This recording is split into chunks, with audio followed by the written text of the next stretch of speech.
Ambiwa wanasema hawajui ni nani anayefanya mambo haya. Na kama hawajui basi ni wao. Ni wao. Watu wa bangi kidogo hivi.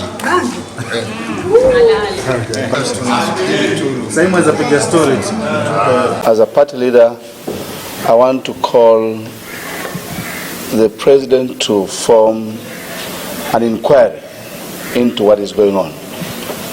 We need an inquiry to know who is killing our daughters. We need an inquiry to know who is abducting young people. We need the president to take responsibility and stop.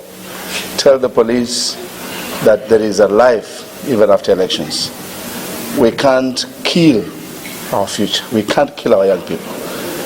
We can't talk about a future when we are destroying it. Vitu vya mauaji ya kiholela holela, watu kutekwa nyara na watu ambao wamevaa mabarakoa, na ni vitu ambavyo vinatendeka wazi wazi mchana, sivyo vitu ambavyo serikali yaweza kusingizia kwamba haijui ni akina nani.